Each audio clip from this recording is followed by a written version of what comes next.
വയനാട് കള്ളാടിയിൽ കാണാതായ 5 പേർക്ക് വേണ്ടിയുള്ള തിരച്ചിൽ തുടരുകയാണ്. മീനാക്ഷി പാലത്തിന് താഴെയുള്ള പുഴയിൽ വീണ ബസ് ക്രെയിൻ ഉപയോഗിച്ച് ഉയർത്താൻ ശ്രമിച്ചുവെങ്കിലും അത് പരാജയപ്പെട്ടിരുന്നു. പ്രദേശത്ത് മഴ തുടരുന്നത് രക്ഷാപ്രവർത്തനത്തിന് തിരിച്ചടിയാകുന്നുണ്ട്.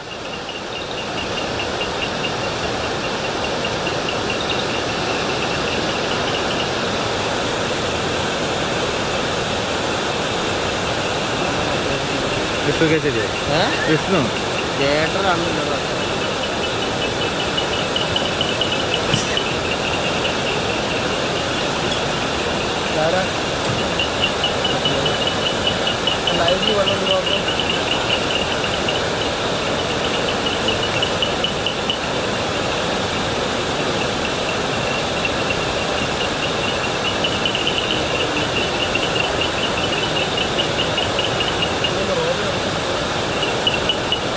എം കമൽ വിവരങ്ങളുമായി ചേരുന്നുണ്ട്. കമൽ, പ്രദേശം സന്ദർശിച്ച് മറ്റ് കാര്യങ്ങൾക്കും ചർച്ചകൾക്കും ഒക്കെ ശേഷം അല്പസമയം മുമ്പ് മുഖ്യമന്ത്രി മാധ്യമങ്ങൾക്ക് സംസാരിച്ചിട്ടുണ്ടായിരുന്നു. എങ്ങനെയാണ് ഈ തുടർ നടപടികൾ തുടങ്ങിയ കാര്യങ്ങളും അദ്ദേഹം പറയുന്നുണ്ടായിരുന്നു. ഇവിടെ ഇപ്പോൾ ഇനിയും തിരച്ചിൽ അത് കാര്യക്ഷമമായി പുരോഗമിക്കേണ്ടതായിട്ടുണ്ട്, മുന്നോട്ട് പോകേണ്ടതായിട്ടുണ്ട്, ആൾക്കാരെ കണ്ടെത്താനുണ്ട്. പക്ഷേ പല ശ്രമങ്ങളും വിഫലമാകുന്നതും കണ്ടു. കാരണം കനത്ത മഴയും കൂടിയുണ്ട്. എങ്ങനെയായിരിക്കും ഇനിയും മുന്നോട്ടുള്ള കാര്യങ്ങൾ? പൂജ, ഈ ദുരന്ത സമയത്ത് അവിടെ ഈ നിർമ്മാണ കമ്പനിയുടെ തൊഴിലാളികളെ കൊണ്ടുവന്ന ബസ്സാണ് പുഴയിൽ വീണിരുന്നത്.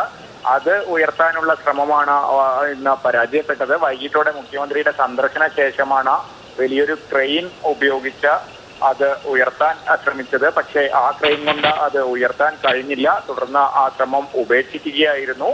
അന്ന് ഈ വാഹനങ്ങൾ, ഒരു ടാങ്കർ ലോറി ഒഴുകി വരുന്ന ദൃശ്യങ്ങൾ നമ്മൾ കണ്ടതാണ്. അതോടൊപ്പം അവിടെ ഉണ്ടായിരുന്ന ഈ ബസ്സിൽ ആരും ഉണ്ടായിരുന്നില്ല.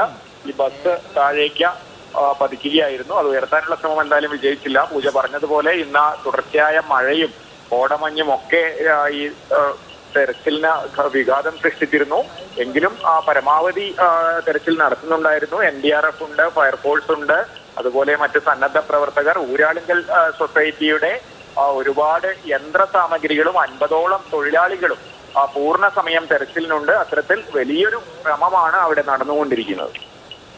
ശരിയാണ്. ഇനിയും കാണാതായവരെ കണ്ടെത്താനുള്ള ശ്രമങ്ങൾ അത് ഊർജ്ജത്തോടുകൂടി തന്നെ മുന്നോട്ട് പോവുകയാണ്. അപ്പോഴും മഴ അതൊരു രക്ഷാപ്രവർത്തനത്തിന് തിരിച്ചടിയാകുന്നുണ്ട്.